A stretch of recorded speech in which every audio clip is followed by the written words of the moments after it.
Ahmedabad plane crash દુર્ઘટનાને 1 વર્ષ પૂર્ણ થયું છે ત્યારે મહત્વપૂર્ણ સમાચાર સામે આવી રહ્યા છે કે દુર્ઘટના સ્થળે સરકાર આરોગ્ય મંદિર અને શિક્ષણ મંદિર બનાવશે। દુર્ઘટનાના દિવંગતોને રાજ્ય સરકારે શ્રદ્ધાંજલિ આપી છે અને એ સ્થાન પર હોસ્પિટલ મેડિકલ હોસ્ટેલનું નિર્માણ કરવામાં આવશે તેવી જાહેરાત થઈ છે।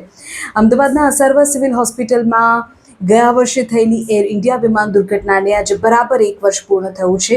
12 જૂનના એ કાળા દિવસની યાદો આજે પણ લોકોના મન મસ્તિષ્ક પર છે ત્યારે આજે આ પ્રથમ વર્ષી પર રાજ્ય સરકારે એક મોટો નિર્ણય લીધો છે।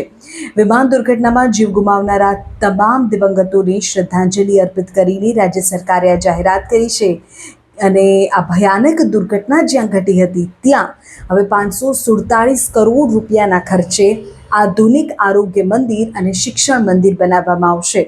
આ મેગા પ્રોજેક્ટ હેઠળ ન્યૂ મેન્ટલ કેમ્પસ ખાતે આવેલી દુર્ઘટનાગ્રસ્ત ઇમારતોને હટાવવામાં આવશે, ત્યાં અતિ આધુનિક સુવિધાઓ ઊભી કરવામાં આવશે। કઈ રીતે શું બનશે ત્યાં તેની જો વાત કરીએ તો ₹295 કરોડના ખર્ચે નવી સ્પાઇન હોસ્પિટલ, રિહેબિલિટેશન સેન્ટર અને ફિઝિયોથેરાપીની કોલેજ બનશે। સાથે જ 500 વિદ્યાર્થીઓ માટે હોસ્ટેલ એ જ સ્થાન પર તૈયાર કરવામાં આવશે। આ સિવાય પીજી વિદ્યાર્થીઓ માટે પણ ફ્લેટ્સ બનશે। ₹192 કરોડના ખર્ચે પરિણીત પોસ્ટ ગ્રેજ્યુએટ મેડિકલ વિદ્યાર્થીઓ માટે 7 માળના 8 બ્લોક બનાવવામાં આવશે, જેમાં કુલ 510 જેટલા આધુનિક ફ્લેટ્સ હશે। આ સિવાય સિવિલ હોસ્પિટલના 800 વિદ્યાર્થીઓ માટે આશરે 10 કરોડ રૂપિયાના ખર્ચે નવી કેન્ટીન બિલ્ડિંગ પણ તૈયાર કરવામાં આવશે।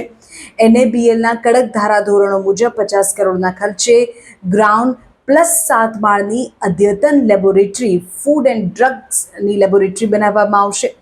રાજ્યના આરોગ્ય મંત્રીએ દિવંગતોને યાદ કરી આ પ્રોજેક્ટની જાહેરાત કરી હતી। આ પ્રોજેક્ટ પૂર્ણ થયા બાદ આ આખું કેમ્પસ મેડિકલ શિક્ષણ, સંશોધન અને સામાન્ય નાગરિકો માટે આરોગ્યનું એક મોટું હબ બનશે તેવી વાત કરી હતી।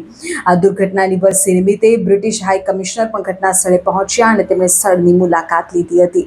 રાજ્ય સરકારના નિર્ણય પર તમારું શું કહેવું છે? દુર્ઘટનાગ્રસ્ત ઇમારતોને હટાવીને ત્યાં આટલો મોટો પ્રોજેક્ટ કે જે મેડિકલ સ્ટુડન્ટ્સના શિક્ષણ અને તેમના રહેવા માટે બનાવવામાં આવશે, આ પ્રોજેક્ટ પર તમારું શું કહેવું છે? કમેન્ટ કરીને કહો।